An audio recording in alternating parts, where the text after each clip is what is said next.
This week from Al-Musawat Radio. Al-Musawat Radio is the right place to know everything.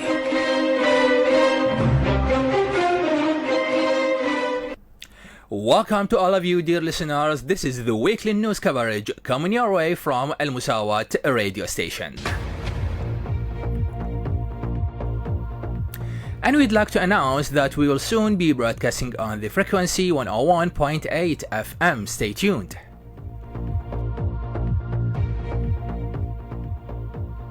And the beginning goes with the latest developments concerning food security law.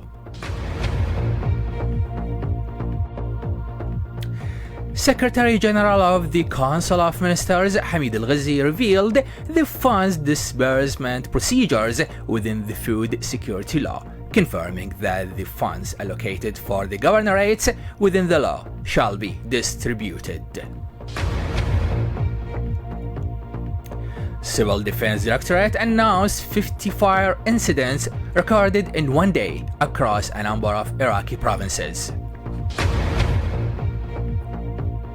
A corpse belongs to Al-Qarada collapse health building security guard found 3 days after the incident in the capital Baghdad.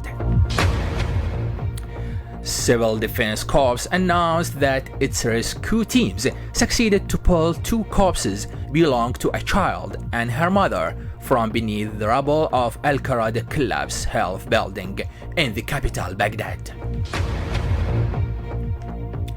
Director of the Civil Defense Directorate, Major General Kadhim Salman Bohan, announced that the Civil Defense Corps succeeded in clearing almost 15,000 tons of rubble from the collapsed health building central the capital Baghdad. The National Investment Commission held both Ministry of Health and Mayoralty of Baghdad responsible for Al-Qarada Health Building collapse incident in the capital Baghdad.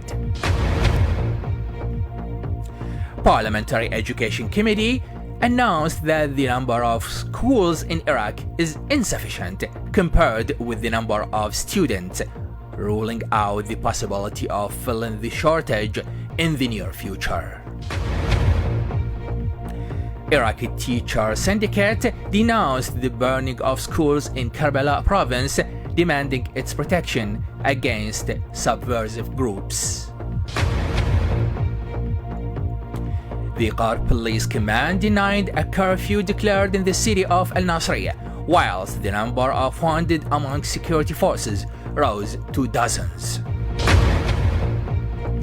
A medical source reported dozens of the Qar citizens severely asphyxiated by sanitary landfill sites fires southern the province. Iraqi journalist Durayt Salman revealed that his daughter has cirrhosis and he can't afford the costs of her medication due to high medicines prices. Observers confirmed that the phenomenon of surveillance cameras installations in houses and shops has recently increased across Iraq as the Ministry of Interior stresses the importance of using surveillance cameras, which largely contributed to reduce the rate of crimes, in a time when these cameras considered as the third eye for policemen. Ministry of Labour and Social Affairs announced the launch of October social welfare salaries. Ministry of Health announced the COVID-19 epidemiological record across Iraq for the last week, with new 674 COVID-19 cases, 590 recoveries, and 1 death recorded.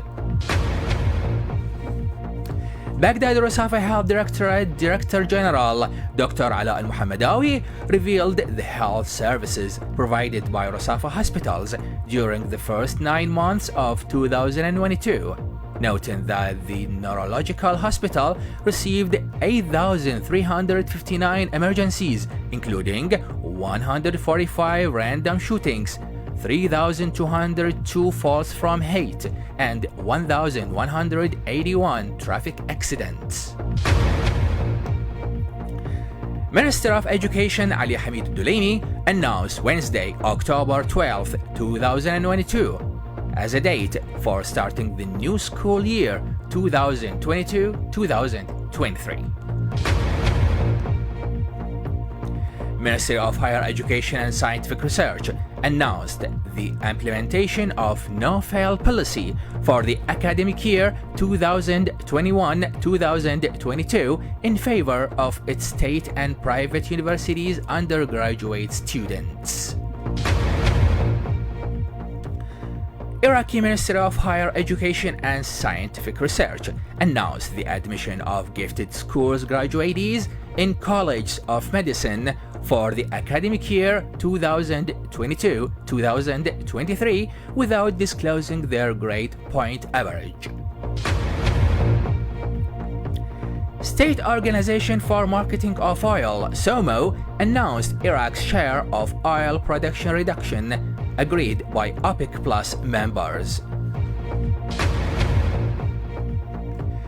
Federal Commission of Integrity announced the issuance of arrest warrants and subpoenas against a number of Ministry of Defense officials prosecuted on charges of intentionally damaging the funds and the interests of the institution they work for. Commission of Integrity announced the seizure of forgery cases and instances of bribery in a state bank in Baghdad. The Central Criminal Court of the Presidency of the Court of Appeal of Baghdad Rusafa issued a 2-year imprisonment sentence against a convict prosecuted on trafficking of archaeological artifacts on Facebook offense. وعقوبة Mayor Abdullah Ahmed Al-Hayali revealed that 7 private generator owners arrested due to the violation of the approved government operating mechanisms and controls. A security source reported a civil defense officer holds the rank of captain assassinated in Al-Latifiyah district, southern Baghdad. An official security source reported a Ministry of Electricity employee's vehicle targeted by a sound bomb eastern the capital Baghdad.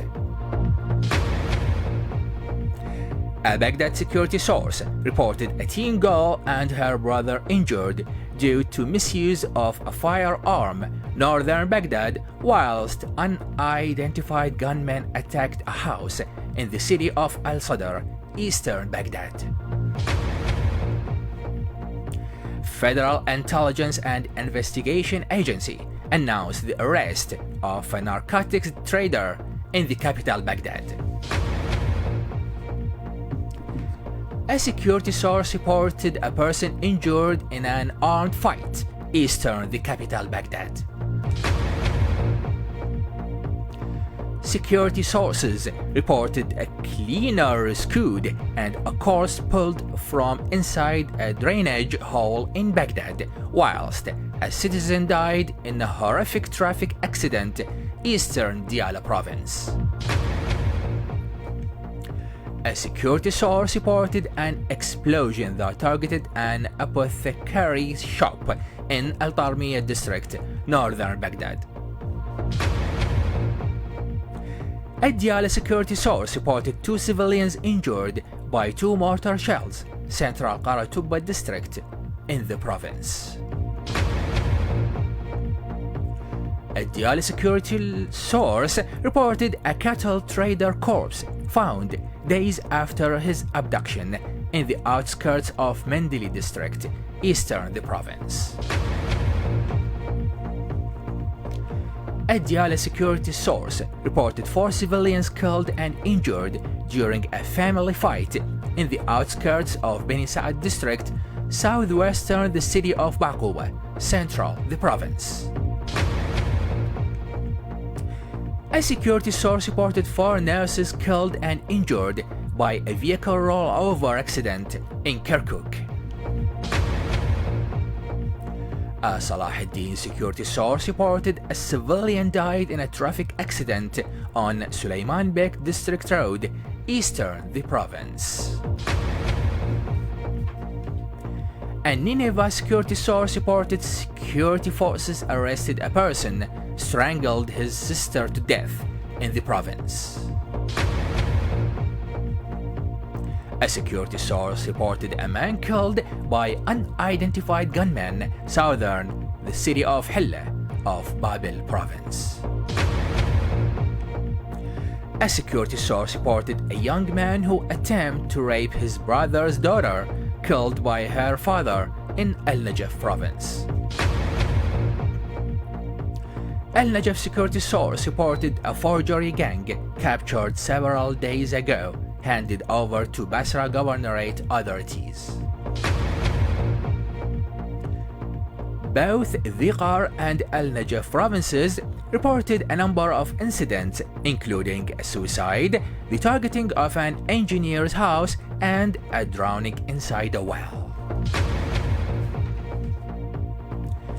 A task force of Al-Diwaniyah Police Command's anti-crime section conducted an extensive security campaign in various areas of the province to pursue wanted persons.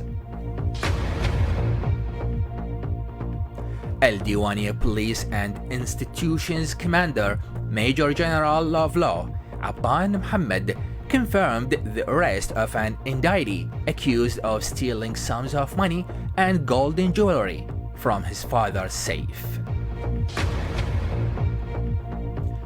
Al-Muthanna Police Command announced the arrest of 21 indictees prosecuted on attacking security services and Ministry of Water Resources employees charges. A security source reported a former sportsman corpse found inside his vehicle as he was mysteriously killed near Al-Hollandi Bridge, northern the city of Al-Nasriyah. A security source reported a fire broke out inside a furniture store in the city of Al-Nasriyah, central Dhiqar province. A Dhiqar security source reported a Ministry of Education's teacher died by a fire incident central the province. Al-Nasriyah Teaching Hospital Administration announced that more than 640 people affected by traffic accidents during last September were hospitalized, noting that this number had risen compared to last August.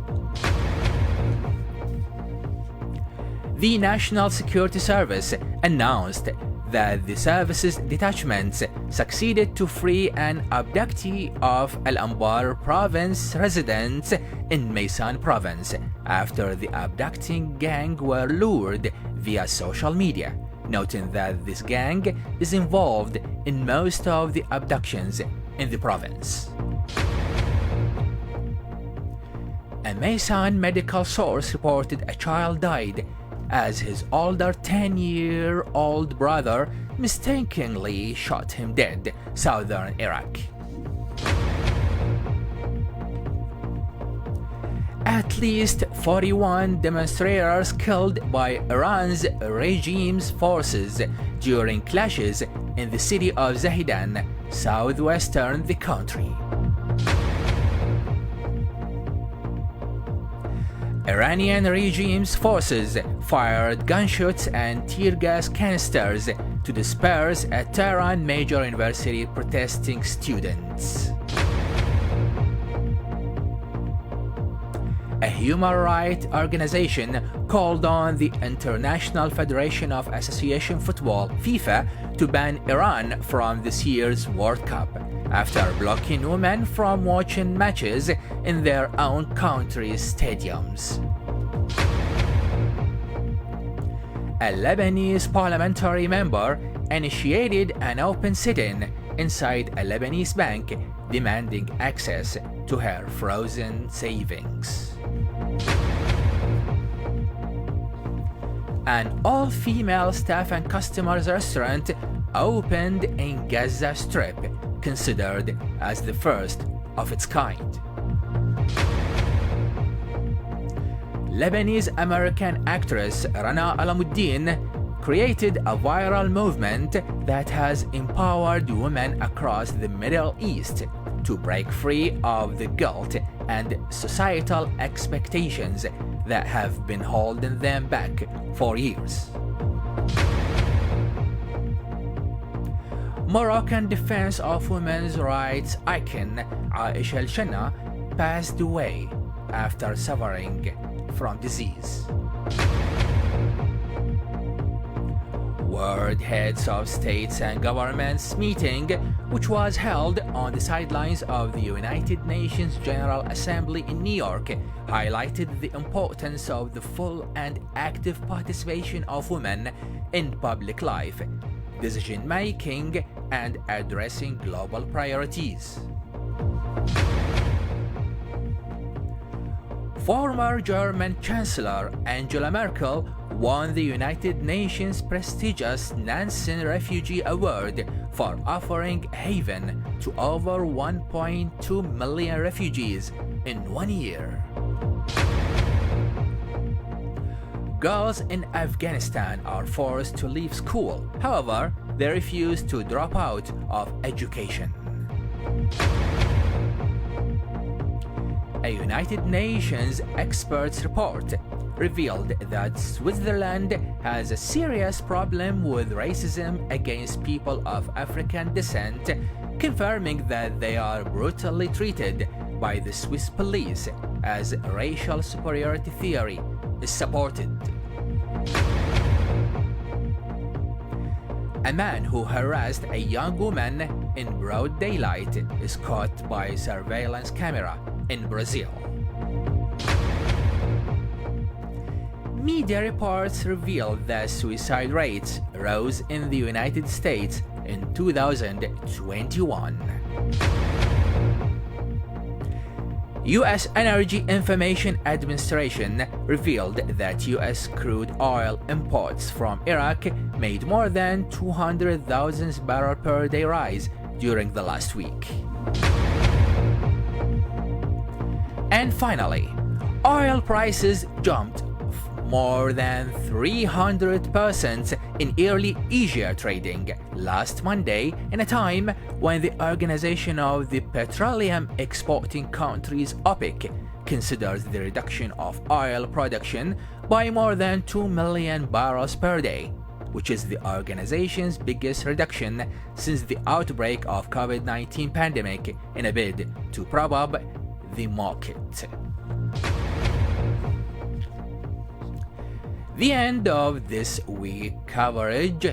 Stay tuned to AL-Musawat radio station. At the end, please accept the best cigars from me, your host, right here behind the mic, النجار, and from the producer behind the mixer, Mehند Hassoun.